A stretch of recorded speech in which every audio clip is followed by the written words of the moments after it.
ሰላም ሰላም፣ ጤና ይስጥልን ውድ የጋት ሚዲያ ቤተሰቦች እንደያላችሁበት ሀገር የሰዓት አቆጣጠር እንደምን አላችሁ?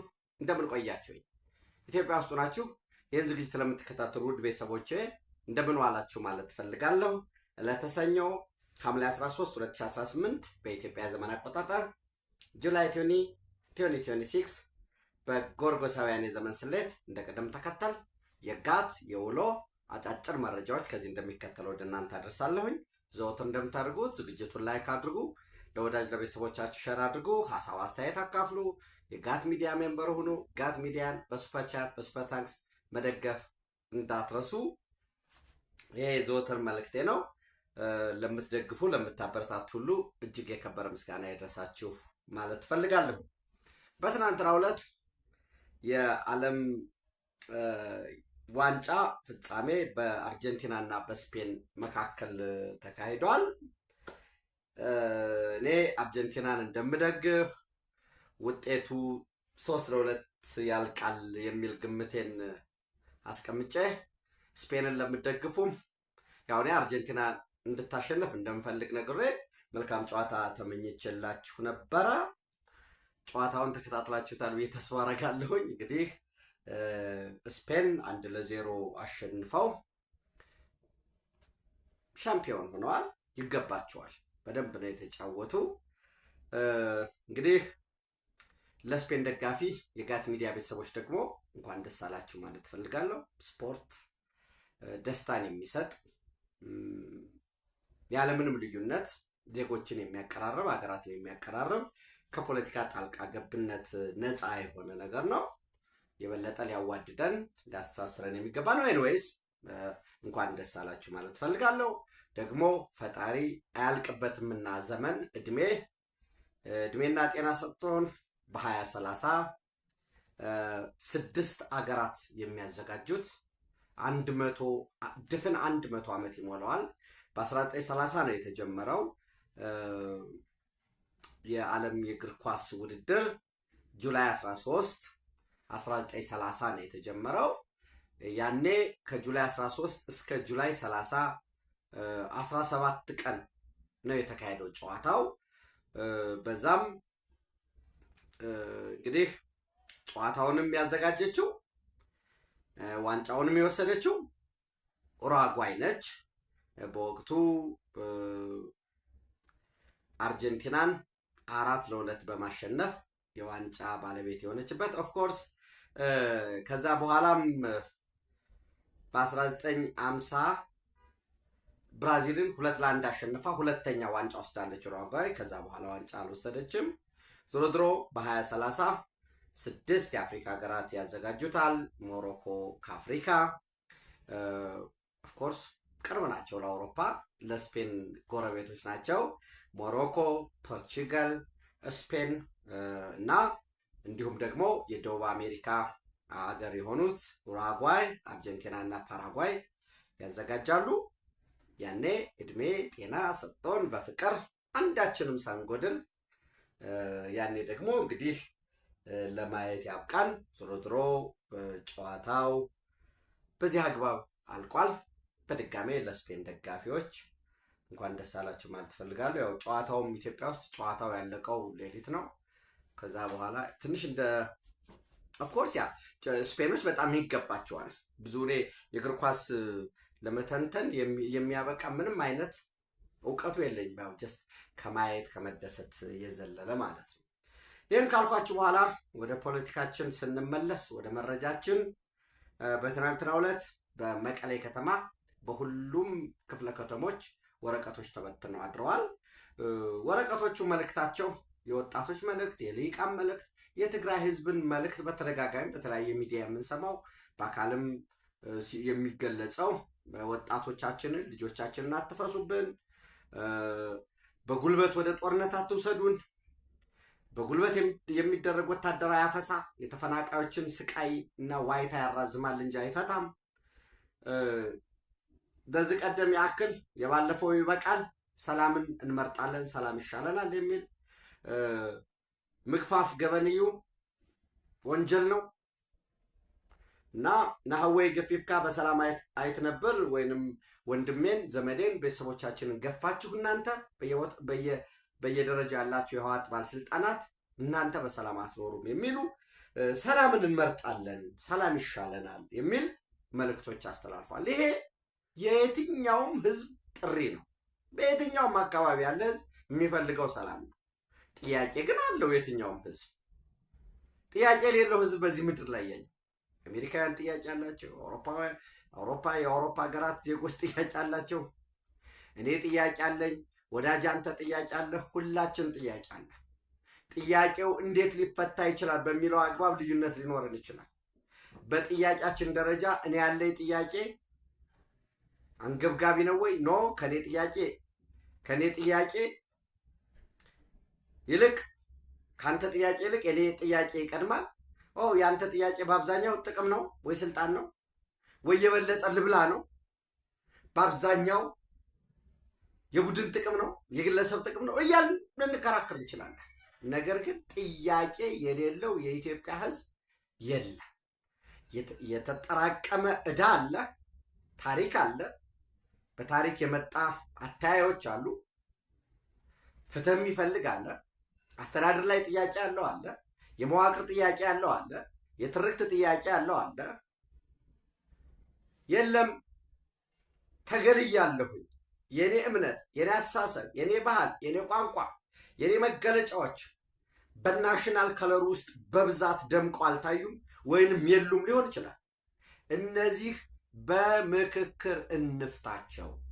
በምክክር ደግሞ እንፍታቸው ስንል ሁሉንም ነገር በቃ ወንድሞቻችን እህቶቻችን ከሁሉም የአራቱም የኢትዮጵያ ማዕዘን የተውጣጡ በየወረዳው በነበረው ውይይት እየተወከሉ እየተመረጡ ተወያዮች እየመረጧቸው ዛሬ አዲስ አበባ ላይ 4000 በላይ የሚሆኑ ወገኖቻችን እየመከሩ ነው በተለያዩ አጀንዳዎች።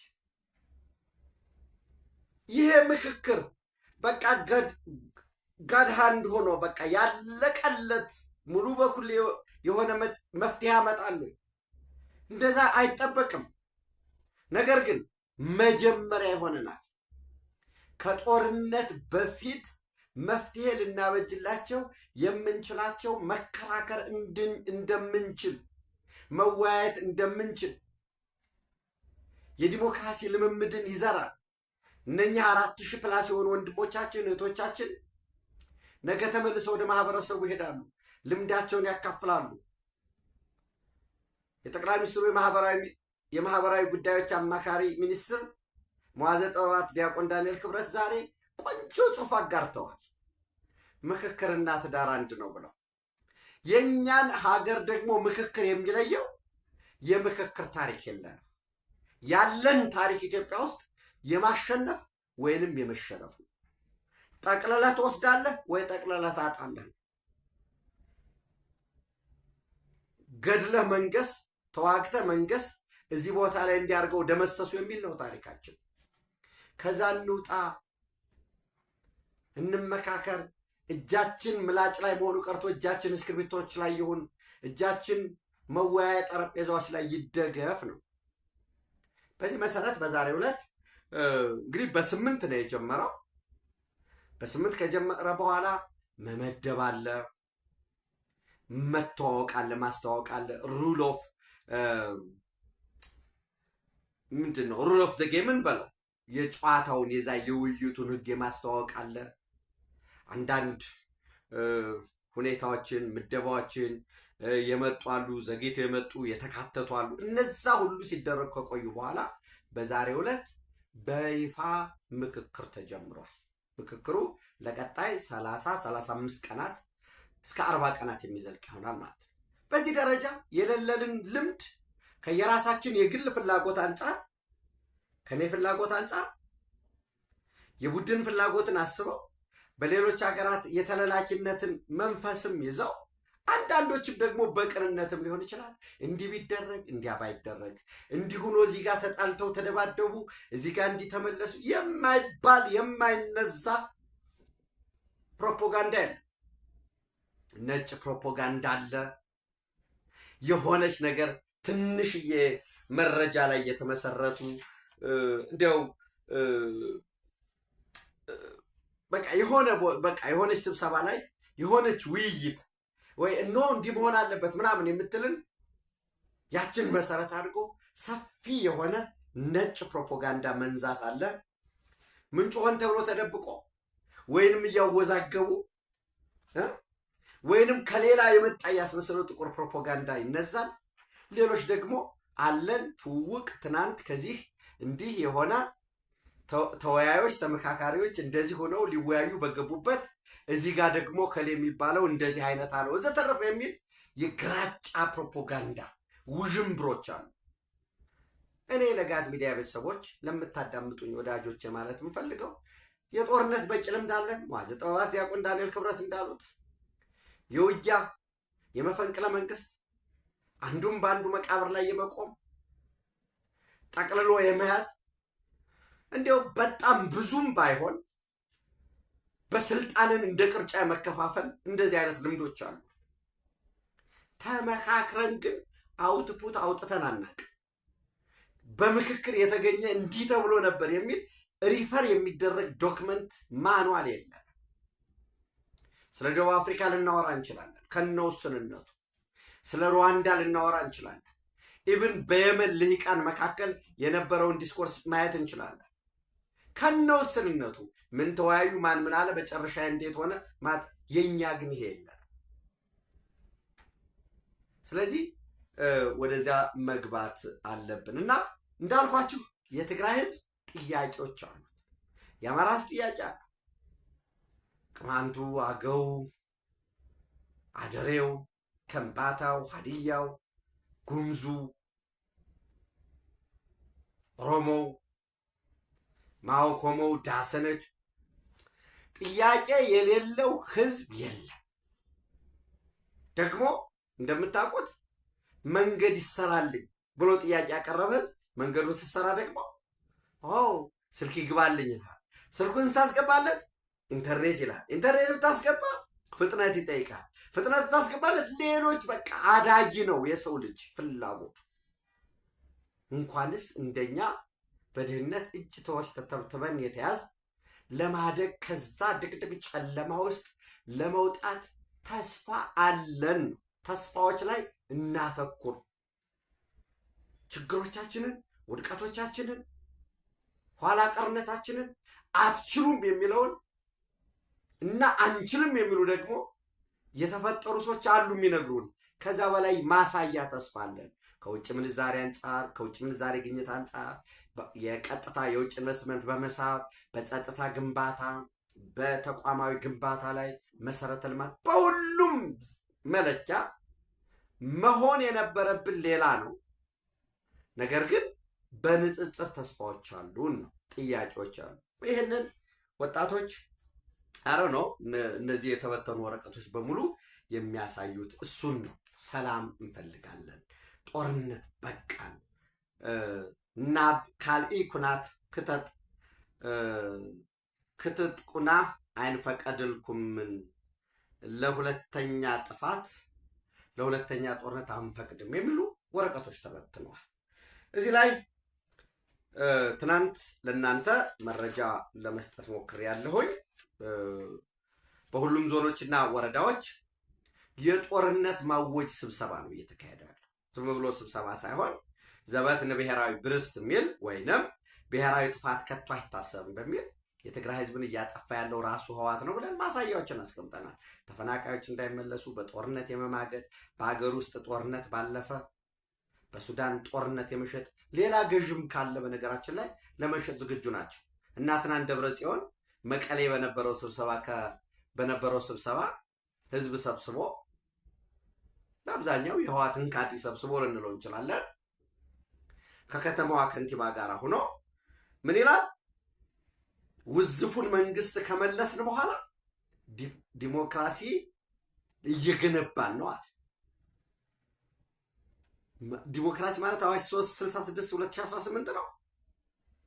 ውዝፉን መንግስት ከገነባን በኋላ ጠንክረን በመውጣታችን ጉልበታችንን በማሳየታችንና በጠንካራ ጉልበት እንዲኖረን በመስራታችን የመህተ ወይንም የጦርነት አቅሞቻችንን በማጠናከራችን ስትለው ፈላጊዎቻችን በስተዋል። ጉልበት ወሳኝ ነው። ውዝፍ መንግስትን በመመለስ ጠንክረን በመውጣታችን ዓለም ወደኛ እያየ ነው፣ እያንኳኩ ነው፣ አብረን እንስራ እያሉን ነው። እኛ ፈላጊያችን በስቷል ይላል። ጥሩ ጠንካራ ዲሞክራሲያዊ መንግስት መስርተናል እና ይህን ማድረግ ያልቻሉ ሌሎች ደካማዎች ስለቀኑብን እዚህም እዚያም ስማችንን እያጠፉ ነው፣ አትስሟቸው ብሏል።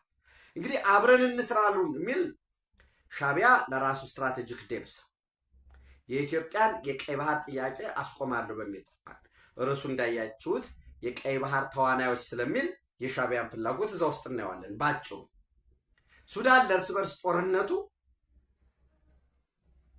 ከግብፅም ከሌሎችም እያመጣ ያለውን ገንዘብ እሱን እየከፈለ በምላሹ ደግሞ የጦር መሳሪያ እየሰጠ ያም ገንዘብ አይመጣም እና በቀጣይ አልቡርሃን ሲያሸንፍ ማለት የሆነ ሰው ሲያርቅ ድሮ አዲሱን መንገድ መተለም አይችልም። ስለዚህ ድሮ ያሸነፍኩበትን መንገድ ነው የማስበው። አሁን እኔ ግለሰብ ነኝና አንድ በድሮ መንገድ ሂጄ አዲስ ድል አገኛለሁ ካለ ያ አርጧል ማለት አዲስ ዘመን ላይ አዲስ ትውልድ ላይ አዲስ ቴክኖሎጂ ላይ ስትሆን የቀጠናው የኃይል አሰላለፍ ትናንት የነበረው ምን ይመስል ነበር፣ አሁን ምንድን ነው የሚለው በደንብ መገምገም አለበት። ህወሓት ያንን ማድረግ አይችልም፣ አርጠዋል። አእምሯቸው መጻፍ፣ ማሰብ፣ ማሰላሰል አይችልም። የሚፈልጉት ትናንት የዘረፉትን ሀብት መልሰው እዛው ቦታ ላይ ሆኖ መዝረፍ፣ ያን የትናንት ክብርና አዛዥነት ማስመለስ፣ በኢትዮጵያ ላይ ዳግም ስልጣን ይዞ መናኘት ነው። እንግዲህ ከዚያ በመለስ ባለው ከጎንህ ለማሰለፍ ሞቢላይዝ ለማድረግ የምትጠቀምባቸው የተለያዩ ስትራቴጂዎች ይኖራሉ። አንዳንዶቹ ለምሳሌ እንገነጠላለን ምናምን የሚለው እንደ ትናንቱ ገዥ አለው አይደለም። በትግራይ ልሂቃን ዘንድ አየለ ውድብ ናጽነት ትግራይ የሚባል ትግራይን መገንጠል አለብኝ የሚል ፓርቲ የለም እያልኳቸው አይደለም። ኤክስቴንሽን ስለሆነ እና የመጨረሻው ምዕራፍ ደርሰናል። እኔ ትናንት ብያቸው ነበር፣ አይቀሬ ነው ጦርነቱ ብያቸው። የመጨረሻው ምዕራፍ ላይ ደርሰናል። እንዲሁነን አንቀጥልም። የፕሪቶሪያ ሰላም ስምምነት እኛ ግዛታችንን ያስመልስናል፣ ሉዓላዊ አንድነታችንን ያጠናክርልናል፣ የበለጠ ጥቅም እናገኝበታለን ብለን አስበን ነበር በደስታ። ነገር ግን አሁን ያ አብቅቷል ብሏል። በነገራችን ላይ ለአሜሪካ ዲፕሎማቶችም ለአፍሪካ ህብረትም ለኦሉሴጉን ኦባሳንጆም ለሁሉም የሚነግሯቸው እኛ ስለ ፕሪቶሪያ ስምምነት አንጨነቅም፣ ቴዲ እንድ ነው እሱ ሌላ አዲስ ስምምነት ነው የምንፈልገው ነው እያሉ ያሉት እና የግዳጅ ወታደራዊ ምልመላን በተመለከተም ይሄ ዓለም አቀፍ ተሞክሮ ነው። ዓለም አቀፍ ተሞክሮ መሰረት ያደረገ ነው። የሚደገፍ የሚበረታታ ነው። አጠናክረን እንቀጥላለን። የምህት አቅሞች ወይንም የጦርነት አቅሞቻችን ላይ ትኩረት ሰጠን እንሰራበታለን። በዚህ ሁኔታ መቀጠል ስለማንችል የመጨረሻው ምዕራፍ ላይ ስለደረስን ለጦርነት ዝግጁ ሁኑ፣ አፈሳ አለ፣ ግዳጅ አለ ወዘተረፈ የሚሉ ሊነጥሉን ሊያስበሉን የሚሞክሩ የክህደት ኃይሎች ናቸው እንጂ አፈሳም የግዳጅ ወታደራዊ ምልመላ በሁሉም ሀገር ያለ ነው፣ ሊበረታታ የሚገባ እንዲሁም ምርጥ ተሞክሮ ነው ብለው አስቀምጠዋል። እንግዲህ እዚህ ውስጥ ሌሎች ፈለጉን የሚሉት ለሱዳኑ ወታደር ሽያጭ ከሆነ፣ በቅጥረኛ ተዋጅነት ከሆነ፣ ለኤርትራ ስትራቴጂክ ዴብዝ ከሆነ፣ ግብፅ በቀይ ባህር ቀጠና ላይ ለምትፈልገው የቀደመ በነገራችን ላይ ግብፅ መመኘት መብት ነው። አሁን ግብፅ ከዚህ በፊት የአሜሪካ ወሳኝ አጋር ስለነበረ ለምን የአሜሪካ ወሳኝ አጋር ነበር ከተባለ በካምፕ ዴቪድ ስምምነት መሰረት አስቀድሞ ከአረቡ ዓለም ውስጥ አስቀድሞ ለእስራኤል እውቅና በመስጠቱ ያም ደግሞ እንደ ታላቅ አጋር ተወስዶ በአመት $1 ቢሊዮን ያገኝ የነበረበት ያ ብቻ ማለት የስዊስ ካናል በአባይ ወንዝ ላይ ብቻውን አዛዥ ናዛዥ የነበረበት በአረብ ዓለም ሀገራት ዘንድ አረብ ሊግ የሚል አቋቁሞ በዛ አረብ ሊግ የሚፈልገውን የሚያረግበት የማይፈልገውን የሚያወርድበት የነበረበት ዘመን ነበር። ያ ዘመን አሁን አብቅቷል። አዳዲስ ኃይል መጥተዋል ወደ ቀጠናው። እስራኤልና ግብፅ ያላቸውን ጉዳይ የምታውቁት ነው። አዳዲስ በኃይል አሰላለፎች የየመኑ ሀውቲ መጥተዋል። ሶማሌላንድ ሀገር ሆናለች። ኢትዮጵያ የአባይ ግድብን ገድባለች። አንድ ገድባለች፣ ሁለት በአባይ ግድብ ላይ፣ አንድ በባሮ አኮቦ ላይ፣ ሌሎችም አርጆ ዴዴሳ፣ መገጭ የተለያዩ ከጥቃቅን ማይክሮዳም ጀምሮ መካከለኛና ትልልቅ ግድቦችን እየገነባች ነው፣ ገንብታለች። እሱን አጠናክራ ትቀጥላለች። ኢትዮጵያ ያኔ በነበረው ዘመን ሞሮለስ ዳነች ብለን እንወስድ እንችላለን። በሶሻሊስቱ ጎራ ነው የነበረችው። ወዳጆቿ ትንሽ የሶሻሊስት ካምፖች ነው የነበሩት ካፒታሊስቱ ወይንም ምዕራባውያን አሸንፈው በወጡበት ዘመን። ዛሬ ኢትዮጵያ በየትም በኩል ወዳጆች አሏት። ኢትዮጵያ ደግሞ ከታች ያለውን ለመያዝ የግድ የቀይ ባህር ጉዳይ የህልውና ጉዳይ ነው ብለን አንስተናል። ያንን ወደው ብቻም ሳይሆን ተገደው እንገባለን፣ ግድብ እንገነባለን። ያ ሲሆን ኢትዮጵያን በውስጥ ጉዳይ ያተራመስኩኝ የቀደመ በላይነቴን አስጠብቃለሁ ለሚል ሰው ለዚያም ተቋም ተገንብቷል። ህወሓት እንግዲህ ኢትዮጵያ የለም ሙሉ ትኩረቴን ልማት ላይ፣ ሙሉ ትኩረቴን እድገት ላይ፣ ሙሉ ትኩረቴን ዋናው የውስጥ ጉዳያችን ይደርሳል። አሁን ቀጠናው የቀይ ባህር ጉዳይ ስላለ እዛ ላይ እናተኩር። አሁን የናይል ወንዝ ድርድር አለ። ለህወሓትም ሊጠቅሙት አይደለም፣ ለትግራይ ህዝብ ሊጠቅሙት አይደለም። የትግራይ ህዝብ ተንደርድሮ ኤርትራን ነው መሆን ያለበት። ወጣት አልባ ክልል ነው መፈጠር ያለበት። ልማት ነው የሚያስፈልገው። ታታሪ ህዝብ ነው የትግራይ ህዝብ። እኔ ስላልኩኝ ስላላልኩ አይደለም፣ የምታውቁት ነው። ካፒታል መፍጠር የሚችል ካፒታሊስት ሶሳይቲ ነው።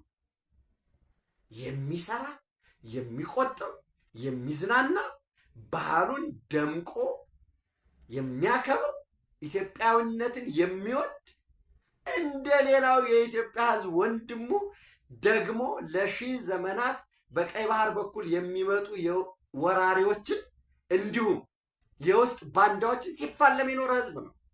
ምንም ጥርጥር የለውም። ህዝብ መሪዎቹን ይመስላል፣ ልሂቃኖቹን ይመስላል። ጠንካራ ልሂቅ፣ ጠንካራ መሪ ያለው ህዝብ ነጥሮ ይወጣል። ልሂቃኖቹ ደካማ የሆኑ ልሂቃኖቹ ተለላኪና ጎብዳጅ የሆኑበት ደግሞ በማይመለከተው ወዶም ተገዶም እየተወናበድን በጦርነት አረንቋ ውስጥ ይዘፈቃል። ፈልገውናል የሚል ማን ነው የፈለገው የሚለውን በደንብ ማየት ያስፈልጋል። ከዛ ውጭ ዓለም እየፈለገን ነው ማለት የቪዛ ማዕቀብ መጣሉ ነው።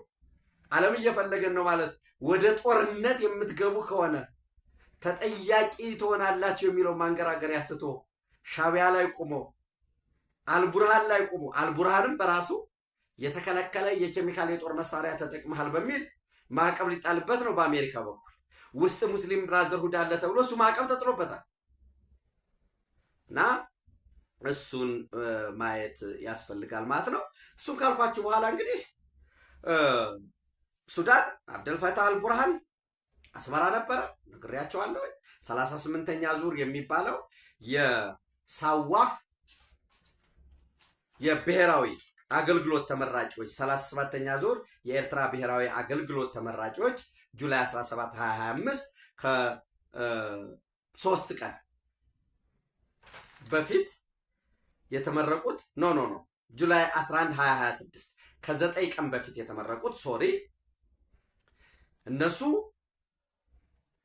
በአብዛኛው የሱዳን ነው፣ ማጆሪቲው የሱዳን ነው። ሌሎች ደግሞ አብረው የተመረቁ ኤርትራውያን ወደ ከሰላ ሄደው ነው ያሉት። ያም ብቻም አይደለም፣ አልቡርሃን ወደ አስመራ ያመጣው ወታደራዊ ስምምነት ለመፈጸም ነው። ያ ስምምነት ምን የሚል ነው? በኤርትራ ላይ የሚፈጸም ጥቃት በሱዳን ላይ እንደተፈጸመ ይቆጠራል። በሱዳን ላይ የሚፈጸም ጥቃት በኤርትራ እንደተፈጸመ ይቆጠራል የሚል ሚሊተሪ ፓክት ለመፈራረም ነው የመጡት። እንግዲህ በዚያ ውስጥ የሱዳን አየር ኃይል አስመራና ምጽዋ ያሉ አሉ። ጦርነት የተጀመረ ጊዜ ችግር የለውም። እኔ ፕራውድ ሊሆኝ ነው ነግራቸው በእውነት እና የተወሰነ ደግሞ የናቫል ሴቶች አላቸው። እንግዲህ ኤርትራ የሱዳንን የባህር ኃይል ይዞ በዚህ ወደ አሰብ በኩል ተጠግተው ውጊያ ይከፍቱ ከሆነ እናያለን። ከባህር ወደ ምድር የሚተኮስ ማለት ነው። ስለዚህ ያንን ስምምነት ካደረጉ በኋላ ወደ ኦስማን ሳሌህ ከኤርትራ በተመሳሳይ የኤርትራ የውጭ ጉዳይ ሚኒስትር ማለት ነው። በተመሳሳይ የሶማሊያ የውጭ ጉዳይ ሚኒስትር ደግሞ አብዱል ሰላም አብዲ ወደ ካይሮ ያቀኑት ከግብፅ ጋር ይወያያሉ። ተወያይተዋል። ከባድር አብደላቲ ጋር ተወያይተዋል። በወሳኝነት ግን ከአሜሪካው ከዶናልድ ትራምፕ የአፍሪካና የመካከለኛው ምስራቅ ልዩ አማካሪ ማሳድ ብሎስ ጋራ ተመካክረዋል። ማሳድ ብሎስ እንግዲህ በቀጠናዊ ሁኔታ ተመካክረናል፣ በቀይ ባህር ጉዳይ አብረን በምንሰራበት ጉዳይ ተመካክረናል ዘንድ የኔን የራሴን ንባብ የራሴን መረዳት ከያዝኩ በኋላ በዚህ ጉዳይ ላይ መረጃ ይኖራቸዋል ብዬ የማስባቸውን ሰዎች ለመጠየቅ ነው የሞከርኩት። ምንድን ነው የውይይቱ ዓላማ ምንድን ነው ሊሆን የሚችል ብዬ ስጠይቃቸው ኖ ዓላማው ሌላ ተጨማሪ ግጭት ውስጥ እንዳይገባ የመወያየት ነው። ለምሳሌ ከሶማሊያው የውጭ ጉዳይ ሚኒስትር አብዱል ሰላም አብዲ ጋር የተወያዩት በአልሸባብ ሁኔታ ነው። አሜሪካ ደግሞ ከአዲሱ ዓመት ከ2027 በኋላ የተባበሩት መንግስታት በሶማሊያ ዩናይትድ ኔሽን ሚሽን ኦን ሶማሊያ ድጋፍ አላደርግም፣ ለአውሶምም ድጋፍ አላደርግም በሚለው ጉዳይ ላይ በዛ ጉዳይ ነው የተወያዩት። በጸጥታ ጉዳዮች ላይ በጋራ መስራት በሚቻልበት ጉዳይ ላይ ነው ምክክር ያደረጉት። ከዛ ውጭ ሶማሊያ አሁን ከኢትዮጵያ ጋር ምንም አይነት ሊያጋጭ የሚችል ነገር የላትም። የሶማሌላንድን ጉዳይ አንስተው እስራኤል እውቅና መስጠቷን በጽኑ እንደሚያወግዙ እንደነገሩት፣ በትብብር ይሄ ባይላተራል የሆኑ ጉዳዮች ላይ መስራት እንደሚፈልጉ እንደነገሩት ነው። ዘን ከኤርትራ ጋርም ያለው ተመሳሳይ ነው። ከኤርትራ ጋር ያለውም እንዲሁ በቀይ ባህር ደህንነት ኤርትራ በኢትዮጵያ ውስጥ ጉዳይ ላይ ጣልቃ እንዳትገባ የማሳሰብ የማስጠንቀቅ፣ ግጭት ውስጥ እንዳይገባ የሰብአዊ መብት አያያዛቸው እንድታስተካክሉ ያልተነሱላቸው ማዕቀቦች አሉ ኤርትራዎች፣ እሱ እንዲነሳላቸው ይህን የመጠየቅ ነው።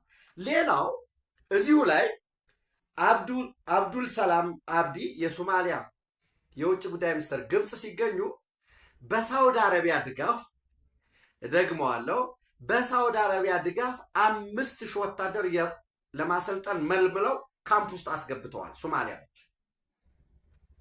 ይህንን 5000 ወታደር የሚያሰለጥኑላቸው ግብጾችና ኤርትራዎች ናቸው። የግብፅ ወታደራዊ አመራሮችና የኤርትራ ወታደራዊ አመራሮች ናቸው። በዚህ ረገድ ከዚህ በፊት የትራይላተራል ትሪቲ አስመራ ላይ የነበረው አልሲሲ ከካይሮ፣ ሐሰን ሼክ መሐመድ ከሞቃዲሾ በኢሳያስ አፈወርቂ ጋባዥነት ተስማምቶ ነበር። የዛ አካል የሆነ በጋራ ወታደራዊ ትብብርና ህብረት መስራት የሚል ያ ስምምነት ነው። ይህን 5000 ስልጠናዎችን የሚሰለጥኑትን ወታደሮችን ለቀጣይ 6 ወር ኤርትራዎችና ግብጾች ያሰለጥናሉ። ፋይናንሱን ማን ይደግፋል? ሳውዲ አረቢያ ይደግፋል ማለት ነው። እዚሁ ሳውዲ አረቢያ ላይ በዛሬው ዕለት የየመኑ ሀውቲ ምን ብሏል? እኛ ላይ የተጣለ የአየር ማዕቀብ አለ፣ እንዲሁም የተጣለ የናቫል ወደ ሆዴይዳ እና ኤንዌይስ ሀውቲ በሚቆጣጠራቸው ወደዛ ወደቦች የሚሄዱትን ጀልባዎችን እያስቆሙ የመፈተሽ የጦር መሳሪያ ያገኘን ድሮን አገኘን የሚል ጉዳይ አለ።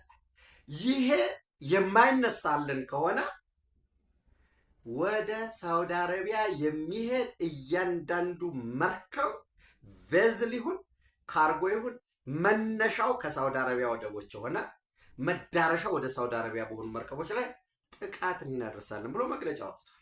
እንደምታውቁት ከሁቲዎች ጋር ሳውዲ አረቢያ ሌሎችንም አጋሮቹን ሰብስቦ ይዞ ተዋግቷል። ማሸነፍ አልቻለም። ከሁቲዎች ጀርባ ማን አለ? ኢራን አለች። ሳውዲ አረቢያ ኢራን ሳውዲ አረቢያ ላይ በቀጥታ ጥቃት የመፈጸም ፍላጎት የላት። ለምን? አደራዳሪዋ ፓኪስታን ነች። ፓኪስታንና ሳውዲ አረቢያ ደግሞ ወታደራዊ ስምምነት ፈርመዋል። ይህም በደንብ እንድታያይዙልኝ ይፈልጋል። ያ ወታደራዊ ስምምነት በሳውዲ አረቢያ ላይ የሚፈጸም ጥቃት በፓኪስታን ላይ እንደተፈጸመ ተቆጥሮ እስከ ኒኩሌር የጦር መሳሪያ መጠቀም ድረስ የሚያደርስ ኒኩሌር ሽልድ ኒኩሌር ጋራንት የምንለው እንግዲህ ሳውዲ አረቢያ ፓኪስታን ወደ ሳውዲ አረቢያ ከመጣች ህንድ ደግሞ ወደ የት ትመጣለች? ወደ ዩናይትድ አረብ ኤሚሬት፣ ወደ እስራኤል። ኦፍኮርስ እስራኤል ላይ ራሱ ኒኩሌር ያለው ሀገር ነው። ህንድ ምን ይፈልጋል? የኢንዲያ ሚድል ኢስት ኢኮኖሚክ ኮሪደር። እሱ የኢንዲያ ሚድል ኢስት ኢኮኖሚክ ኮሪደር በዩናይትድ አረብ ኤሚሬት ጋር ይጀምራል፣ በሳውዲ አረቢያ ይሄዳል፣ ጆርዳን ይሄድና እስራኤል ጋር ነው የሚሄደው። ቱርክ ደግሞ የሂጃዝ ሬልዌይ ያለው ጆርዳንን እያባበለው ነው። ኖ ይህን አታድርጉ፣ በእናንተ በኩል አድርጎ ከጆርዳን ወደ እስራኤል የሚሄደውን ከጆርዳን ወደ ሶሪያ አድርጉት፣ እኛ እንደግፋችኋለን፣ በፋይናንስም የሚሊተሪ ድጋፍ እንሰጣችኋለን።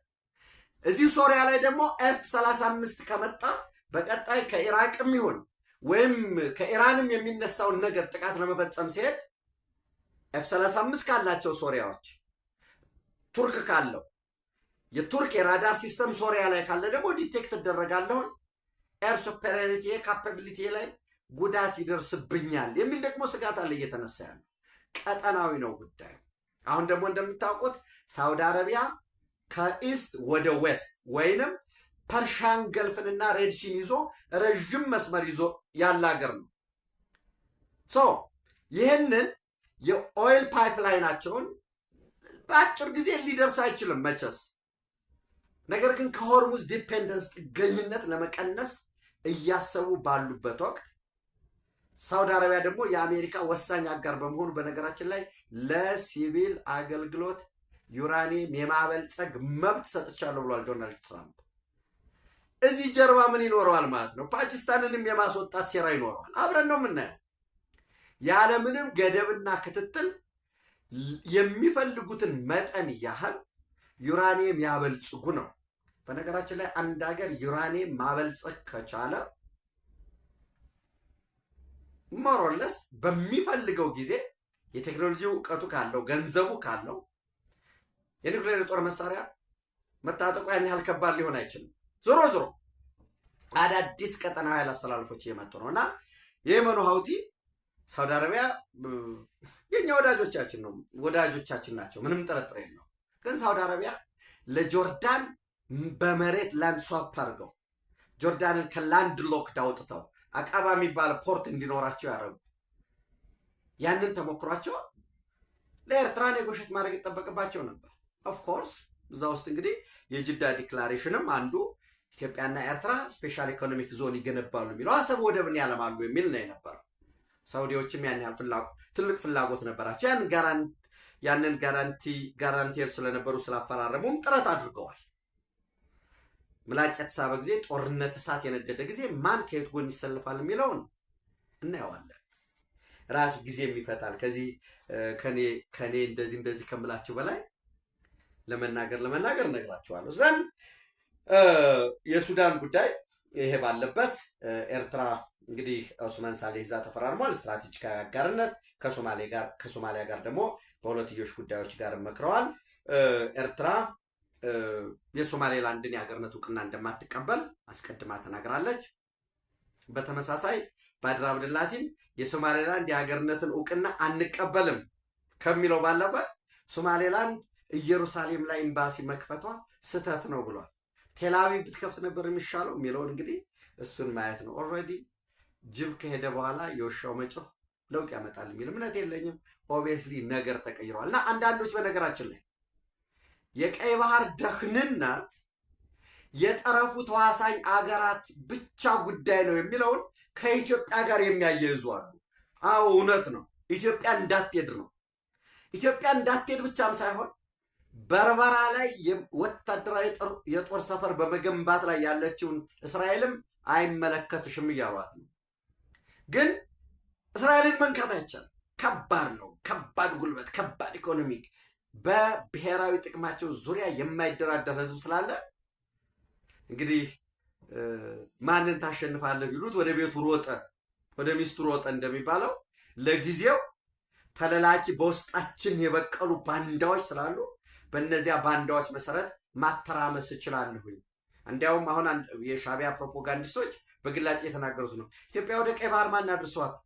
በራሳችሁ ሰዎች እያተራመስናችሁ አይደል እንዴ? እዚያው ጣጣችሁ እንድጨርሱ ነው የምናደርጋችሁ ብሎ እየጻፉ ነው። ለምን? ዩስፉል ኢዲየት አላቸው። ደብረ ጽዮን የሚባል ሰው አላቸው። ፈትለወርቅ የምትባል ሰው አላቸው። ምግብ ኃይል የሚባል ሰው አላቸው። ጄኔራል ብለው አገር ወክሎ የነበረ ሰው ታጋይ ብለው ርቀት ከኋላ እየማገደ በስካባጠር ወርቅ እያወጣ እሱን ኬሚካል እየተጠቀመ እየሸጠ ያ ይቀጥላል ወይ? ሌላ እንደ ፕሪቶሪያ አይነት ስምምነት ይኖራል ወይ?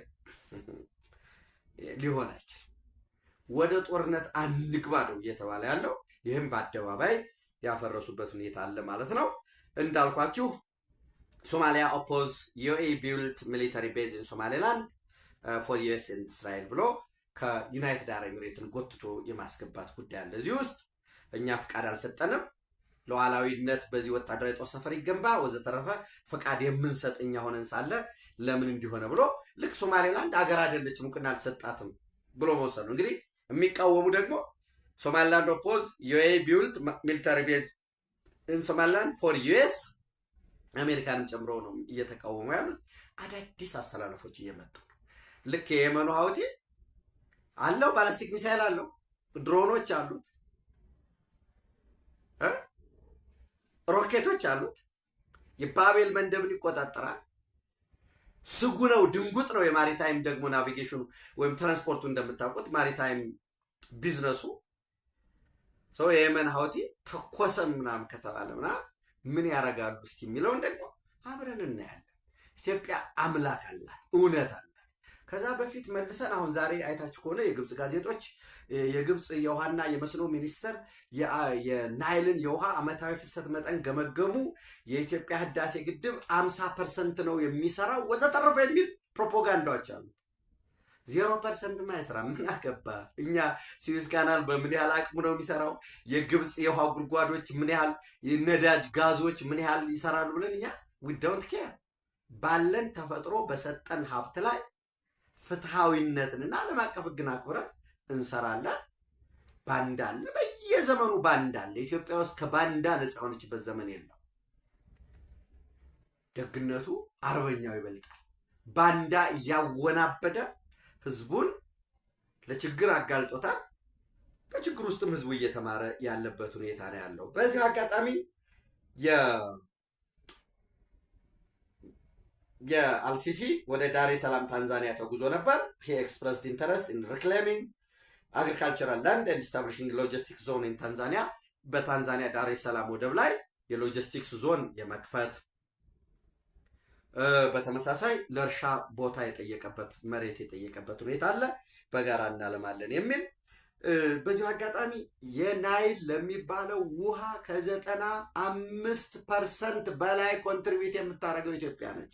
አሁን ይህንን ገብታችሁ ይዩት። ለምሳሌ 6ቱ ሀገራት ወይንም ኢኳቶሪያል ቤዚን ስቴትስ የሚባሉት ብሩንዲ፣ ዲሞክራቲክ ሪፐብሊክ ኦፍ ኮንጎ፣ ታንዛኒያ የሄዱበት፣ ኬንያ፣ ሩዋንዳ፣ ሳውት ሱዳን እነዚህ 6ቱ ተደምረው ናይል ለሚባለው ወንዝ የሚያበረክቱት ወደ ናይል የሚባለው ዓመታዊ ፍሰቱ ከዛ ቢሊየን ሜትር ኩቢክ ውሃ ውስጥ የነሱ ድርሻ ሌዛን 1% ነው።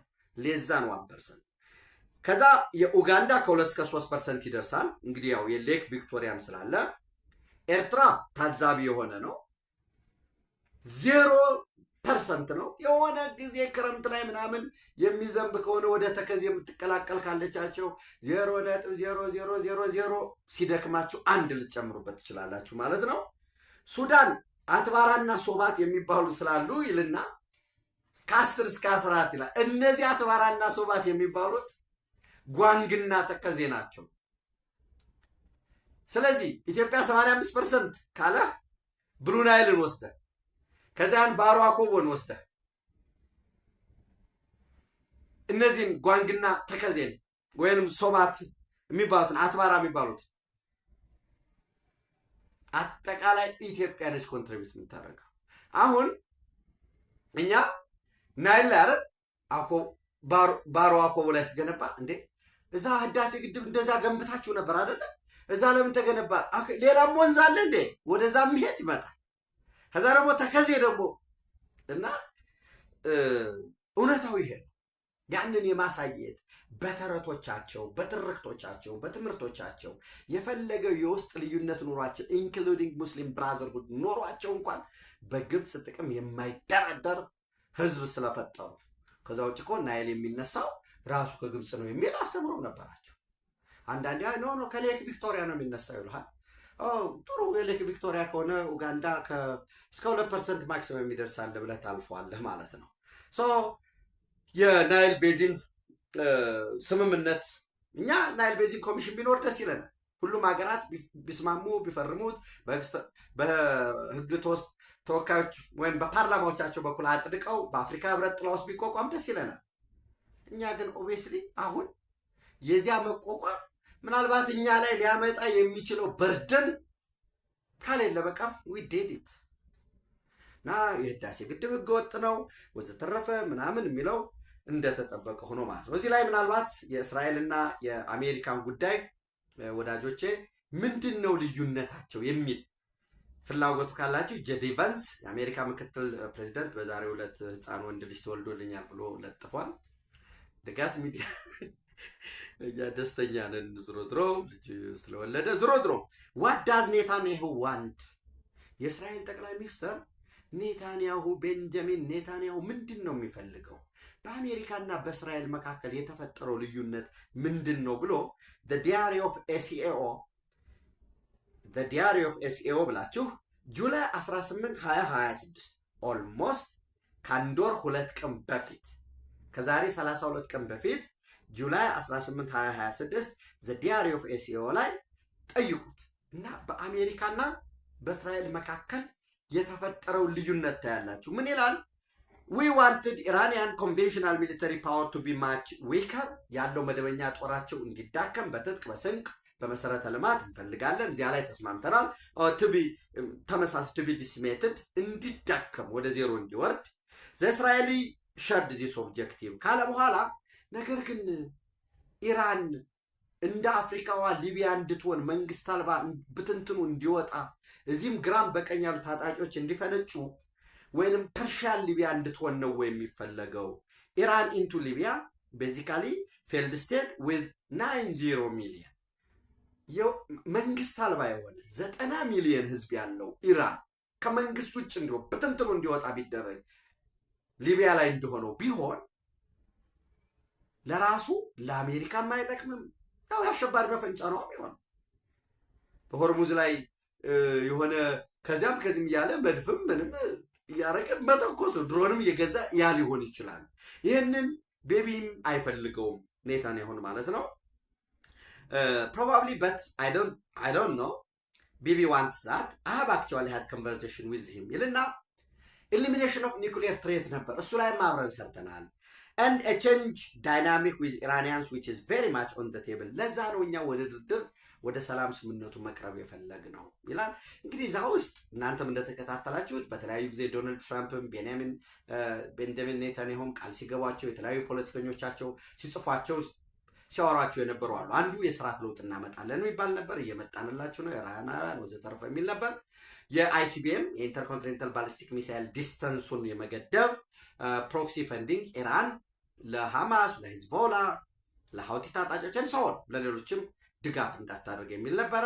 የሚሊተሪ ፓወር ዲስሜትድ እሱ በጋራ ያሰሩበት ነው። ዝሮ በዚህ ቀናቶች ውስጥ በዚህ በቀጣይ 2-3 ቀናት ኤግዛክትሊ በቀጣይ 2-3 ቀናት ሁለት ስፔሲፊክ እናድርገው።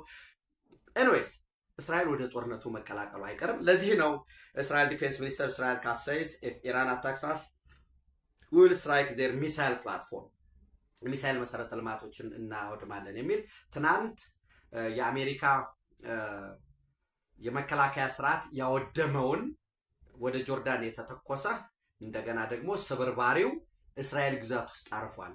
ኦፍ ኮርስ እሱን ኢንተርሴፕት አድርገናል ያሉ which means ጥቃት እየተፈጸመብን ነው፣ ስብርባሪው እኛ ግዛትም ደርሷል፣ ጆርዳን እስራኤል ቦርደር ደርሷል የሚል ነው። በተመሳሳይ የአይዲኤፍ የእስራኤል መከላከያ ኃይል አዛዥ ሌተናል ጀነራል ኤያል ዛሚር ዝግጁ ነን ስታንድ ባይ ላይ ያለ ነው፣ መጨረሻ ተጠንቀቅ ወይም ዝግጅት ላይ ነው ያለ ነው። አይዲኤፍ is prepared to immediately return to combat ወደ ውጊያ በአፋጣኝ ለመግባት and will act with a great force against anyone who harms us ብለው ያስቀመጡት አለ።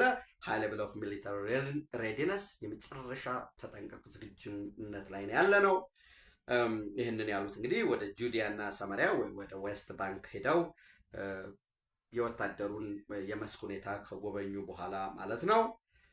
ወደ ጥቃት ተመልሰን የምንገባ ከሆነ አይተውት የማያውቁትን ኃይል እንጠቀማለን ሲሉ አስቀምጠዋል። እና በተመሳሳይ እንግዲህ ጆሴፍ ኦውን የሊባኖስ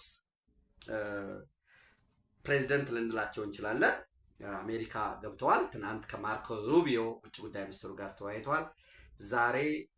ዛሬ ሰኞ ነው።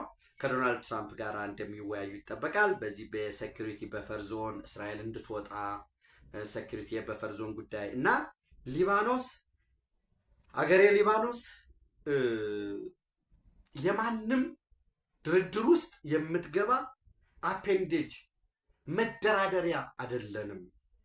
ኦን ሳይዝ እስራኤል ዊዝድሮዋል ፍሮም ዘ ፈርስት ሞዴል ዞን መስት ቢ ኢምፕሊመንትድ ከመጀመሪያው ወደኋላ መጥታ በተቀመጠው ዋሽንግተን ላይ አስቀድመው በነበረው ስምምነት መሰረት በዋሽንግተን የእስራኤል አምባሳደርና በአሜሪካ የእስራኤል አምባሳደርና በአሜሪካ የሊባኖስ አምባሳደር በፈረሙ ስምምነት መሰረት ሴኩሪቲ ዞን ኑሮ በፈር ዞን ኑሮ ወደ መጀመሪያው ብሎክ ትመለስ ወይም ፈርስት ሞዴል ትመጣና ከዛ አሜሪካ እና ከአጋሮቿ ጋር ሆና የሊባኖስን የጦር ሰራዊት በትጥቅ በስንቅ በስልጠና በኢንተለጀንስ ስፒዮኔጅን ጨምሮ እሱን የምትደግፍበት ኢኮኖሚያዊ ትብብር የሚሰራበት የሊባኖስ መከላከያ ጠንክሮ በሚወጣበት ላይ እንሰራለን። ከዛ ውጭ ግን አፔንዴጅ ሆነን የሆነ ኢራን በራሷ ጉዳይ ስትደራደር በሊባኖስ እንዲያርጉ ስምምነታችን መሰረት ሊባኖስ ላይ እንዲያርጋቸዋል እያለ እኛ ሉዓላዊ ሆነን ስናበቃ የሌላው መደራደሪያ ወይም ሽብልቅ አንሆንም አፔንዴጅ አንሆንም በሚል ያስቀመጡት አለ።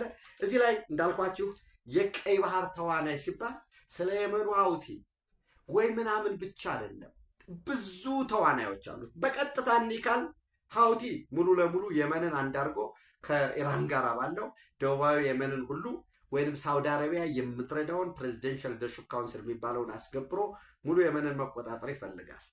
ዘን ሁለተኛው ተጫዋች ኢትዮጵያ ነች በቀይ ባህር ጉዳይ። ትናንት እኮ ምን ይሁን ምን ይደረግ ቀይ ባህር አይመለከተንም ምን አገባን ብለን እጃችንን አጣጥፈን የሆነች በዚህ በኩል እናሳልፋለን እያልን ስንኖር የነበረ እንድንረሳው ተደርገን የወደብ ጥያቄ ትምክተኞች የተስፋፊዎችና የነፍጠኞች ጥያቄ ነው።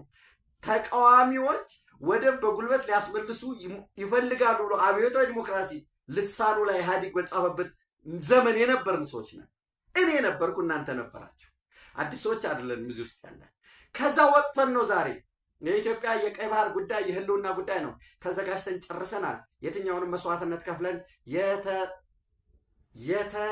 የተሰበረ የተበላሸ ታሪካችንን እናርማለን ብለን ዓለም ሁሉ ስለ ኢትዮጵያ የቀይ ባህር ጥያቄ እንዲያውቅ አረግን። ልክ ዓለም ግድም መገንባት ማንም አያቆመንም፣ ሉዓላዊ መብታችን ነው፣ የሚጠበቅብን ሌሎችን አለመጉዳት ነው እያል በግራ በቀኝ ያ ሁሉ ሽኩቻ ሆኖ በአፍሪካ ግዙፍ ቀዳሚ ሆነ።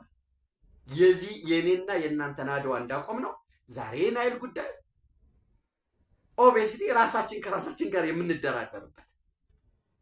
በዛ የተሸነፉ ደግሞ የቀይ ባህር ጥያቄ ላይ ያንን መሰረት አድርገው የኤርትራ ሉዓላዊነትና የግዛት አንድነት በመጠበቅ ስበብ ያንን ለማተራመስ እየሞከሩ ውስጣችን ያሉ ለሰላምና ለህዝቦች ደህንነት ጊዜ በመስጠታችን ምክንያት ያንን ጊዜ ያንን የሰላም ጥሪ ያ ገመናቸው በአደባባይ እንዲገለጥ እየተደረገ በየቀኑ ፀሐይ እንዲመታው እየተደረገ ያለበትን ሁኔታ እንደ ፍርሃት እንደ ሽንፈት የቆጠሩት ተፈልገናል ወዘተረፈ ይላል። ወደ ኦፕሬሽን የተገባ ጊዜ ሌላ ጉዳይ ይሆናል እና ቱርክ አለ የሂጃዝ ሬልዌይን የሚፈልግ ሶማሌ ላይ በግዙፍ ኢንቨስትመንት ያለው በሊቢያ ላይ ኢንተረስት ያለው ዘን ሂጃዝ ሬልዌይ አለ ሶማሊያ፣ ሊቢያ፣ ሱዳን፣ ኢትዮጵያ፣ እስራኤል ወደ ሶማሌላንድ የመጣበት ሁኔታ አለ። ግብፅ ከዚህ በፊት የነበረውን የበላይነት የጥንቱን የበላይነት ትዝታ ቁጭት ጥርሱ ረግፏል፣ ጥፍሩ ረግፏል፣ ጎፈሩ አለ። ግን ያ ትዝ እያለው ያንን ያንቀራጨጨ በቀረው ጥርስ ያንን የበላይነቱን የሚናፍቅ አለ እዚህ ውስጥ ግብፅ ማለት ነው። በተመሳሳይ ኦክታጎን ገንብተናል። ያው ላርጀር ሚሊተሪ ሄድኳርተር ለኮማንድ ለኢንተለጀንስ ለክራይስ በነገራችን ላይ ሰብሰብ ማለቱ ጥሩ ነው። ከዚያም ይሁን ከዚህ አሊያንስ ጽምዶ ወዘተረፈ ከዚያ የሚዞረው አለ። በዲፕሎማሲ ይሞክራል። ሱዳን ኢንተርናል ኮንፍሊክት ውስጥም ሆኖ ሳውዲ አረቢያዎችን ጨምሮ ቱርኮችን ጨምሮ ግብጾችን ጨምሮ ረዥም የሆነ ሬድሲ ኮስታል ላይን ስላለው ማን ቢያሸንፍ ጥቅሜ ይጠበቃል በሚል በግራም በቀኝም ተዋናይ ያሉበት ዞሮ ዞሮ የቀይ ባህር አንዱ ተዋናይ ነው። ኢትዮጵያ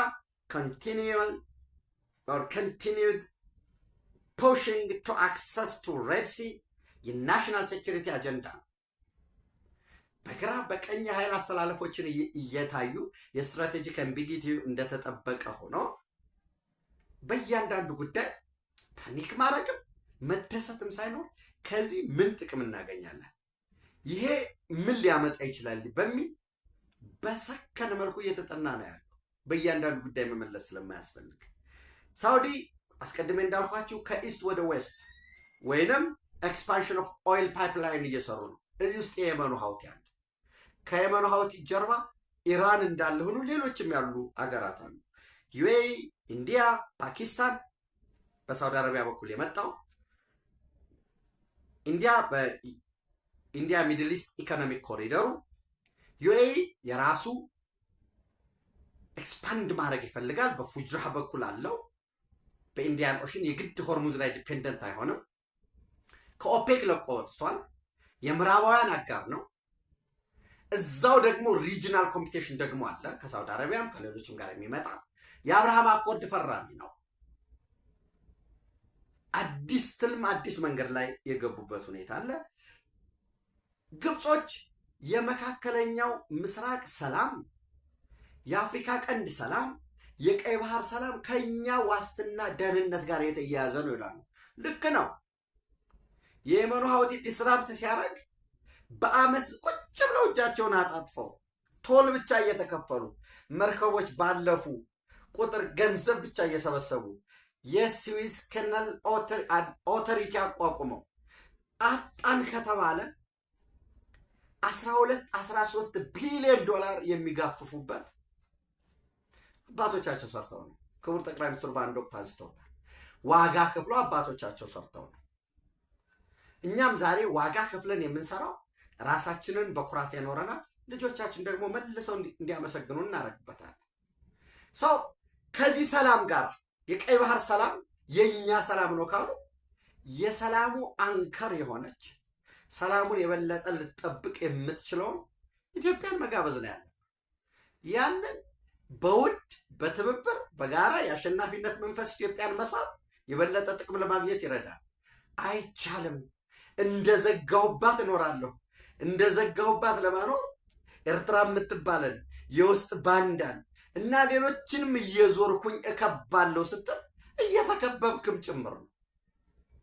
እኔ ዙረህ እንደዚህ ስትከብብ ኤኒ ዳይሬክሽንም ለመተኮስና ለመምታትም ጠቃሚ ነው የሚሆነው። ከዚያ ውጭ ደግሞ ዓለም ያያል። ዛሬ ዘመኑ እያንዳንዱ እንቅስቃሴ ከየት ወዴት ነው የሚለውን ዓለም የሚያይበት ሁኔታ ነው ያለው እና የቀይ ባህር ተዋሳኝ ሲባል እንዳልኳቸው እስራኤል አለች። የቀይ ባህር ጉዳይ የጸጥታው የደህንነቱና የቅኝት ዋቴበር ጉዳይ የጠረፉ ተዋሳኝ ሀገራት ብቻ ነው ሲባል እኛ የራሳችን ጥረት እያደረግን ስለሆነ ልክ ብቻችንን ተነጥለን የኖርን እንዲመስል ባንዳዎች ያንን ነው የሚነግሩ። ሌሎች ብዙ ተዋናዮች አሉት። የተነጠልን አይደለም። የኛ የኢትዮጵያ መንግስት እየተከተለ ያለው ስልት ደግሞ ምንድን ነው? ኖ የራሳችን ብሔራዊ ጥቅምን በማስከበር ከየትኛውም ወገን ሳንሆን የሚጠቅመንን መንገድ እንከተላለን እንጂ የግልጽ የመጨረሻው ጉዳይ ቀን ለሶማሌላንድ እውቅና ብንሰጥ ማን ይከለክልናል? ሀገር ነን። ሌሎችም ጉዳዮች ያሉት አማራጮች አሉ ማለት ነው። ኢትዮጵያ በክብር ለዘላለም ትኖር። ተጨማሪ መረጃ በማስረጃ የበለጸጉ መረጃዎችን በተመሳሳይ በጋት ዕለታዊ እንደ ሁኔታው ወደ እናንተ አቀርባለሁ። ታንኪዩ